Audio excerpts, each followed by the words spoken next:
Assalamualaikum warahmatullahi wabarakatuh. Hello everyone, how are you today? I hope all of you in a good condition.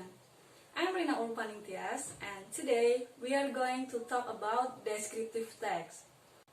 Jadi hari ini kita akan bahas teks deskriptif. Nah, dari judulnya pasti kalian udah langsung tahu ya, apa sih teks deskriptif itu? Nah, teks deskriptif adalah teks yang mendeskripsikan sesuatu, bisa orang, benda, atau tempat. Historical place atau tourist destination, tempat-tempat bersejarah atau tempat wisata. But today, we just discuss about descriptive text describing a tourist destination. Nah, hari ini kita hanya belajar descriptive text tentang tempat wisata atau tempat-tempat bersejarah. Oke, paham ya? Bisa dipahami ya? And then next, let's see the social function of descriptive text. Nah, karena hari ini kita akan belajar how to describe a tourist destination, jadi fungsi dari teks deskriptif adalah to describe a particular places, untuk mendeskripsikan tentang tempat. Nah, misalnya nih, kalian telah membaca sebuah teks deskriptif tentang suatu tempat atau bangunan bersejarah. Misalnya tentang Candi Borobudur atau Borobudur Temple. Nah, biasanya setelah kalian membaca, ada pertanyaan, what is the social function of this text? Apa fungsi dari teks tersebut? Nah, kalian tinggal jawab, the social function of this text is to describe a Borobudur Temple, untuk mendeskripsikan Candi Borobudur. Nah, mudah kan? Nah, oke. Mudah kan dipahami? And then next, the generic structure of descriptive text. Nah, selanjutnya, apa sih struktur atau tahapan-tahapan dalam membuat teks deskriptif atau bagian dari teks deskriptif? Nah, yang pertama itu ada identification. Nah, yang kedua ada description. Identification itu adalah menjelaskan gambaran secara umum dari misalnya tempat wisata yang akan kita jelaskan. Mulai dari apa namanya, nama tempatnya, what is it, kemudian where is it, tempatnya di mana. Nah, itu dijelaskan di bagian identification. Intinya identification itu menjelaskan secara general atau secara umum dari hal-hal yang mau kita atau tempat yang mau kita jelaskan.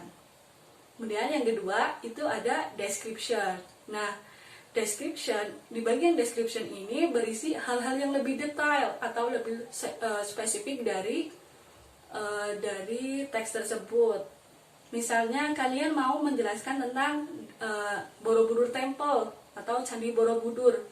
Nah, di bagian description kalian menjelaskan bentuk-bentuknya atau yang lebih khususnya detail, secara detail. Misalnya Borobudur Temple itu bangunannya itu dibuat dari apa, kemudian ada berapa tingkatan atau patung yang ada di Candi Borobudur tersebut. Jadi kalian menjelaskan secara detail. Kemudian yang membangun Candi Borobudur itu siapa? Kalian bisa jelaskan di bagian descriptive text. Udah paham ya? Tadi identification itu penjelasan secara umumnya, mulai dari namanya apa, kemudian nama tempatnya apa, kemudian tempatnya ada di mana. Kemudian kalau description, bagian description itu menjelaskan secara detail atau secara khusus. Ya, bentuk bangunannya seperti apa atau aktivitas-aktivitas apa yang kita bisa lakukan di sana, itu bisa jelaskan di bagian description. Oke? Can you catch my point? Bisa dipahami ya? Oke. And then next, we are going to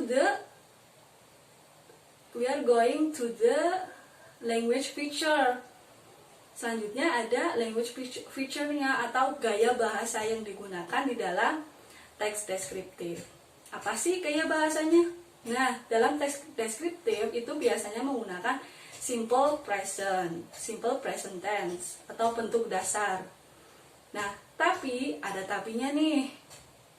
Kalau kita menjelaskan tentang sesuatu atau bangunan bersejarah, historical places, tempat-tempat bersejarah, kita harus menggunakan simple past tense. Misalnya nih, kalian mau menjelaskan sebuah bangunan yang dibangun pada tahun misalnya 1990.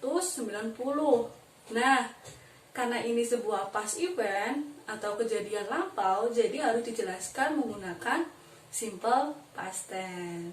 Gampang ya untuk dipahami. Kalau sejarah tentang historical places harus menggunakan simple past tense. Nah, kita udah belajar ya tadi descriptive text itu apa pengertiannya. Kemudian yang kedua itu adalah fungsi atau social function dari teks deskriptif, especially in how to describe a tourist destination. Kemudian yang ketiga adalah generic structure-nya, dan yang terakhir tadi kita sudah tahu ya language feature-nya apa. Nah, sekarang next let's see the example of descriptive text. Langsung aja kita lihat ke contoh ya. Contoh teks deskriptif tentang Borobudur Temple. Oke. Contoh dari teks deskriptif tentang describing a tourist destination. Contohnya adalah Borobudur Temple atau Candi Borobudur. Borobudur Temple is one of the most beautiful tourist resort in Indonesia. It is located in Central Java. The people all over the world know that Borobudur is one of the greatest artwork that ever known since long time ago. Borobudur Temple was built by Sailendra dynasty during the 8th century. It needed more than 2 million river stone. It is the biggest temple in the world. Its construction is influenced by the Gupta architecture of India. The temple is constructed on a hill 46 meter high and consists of 8 steps like stone terrace. The design of Borobudur, which symbolizes the structure of universe, influences temple at Angkor, Cambodia. Borobudur Temple, which is rededicated as an Indonesian monument in 1983, is a valuable treasure for Indonesian people. Jadi dari contoh ini kita bisa lihat ya, kalau di paragraf pertama itu adalah bagian dari identification. Kenapa bagian identification?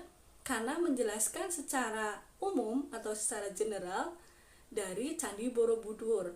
Mulai dari menyebutkan what is it dan where is it.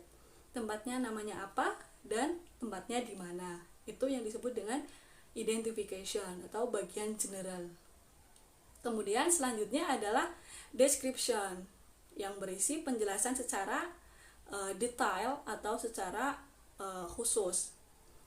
Di paragraf kedua ini menjelaskan bangunannya itu seperti apa dan menjelaskan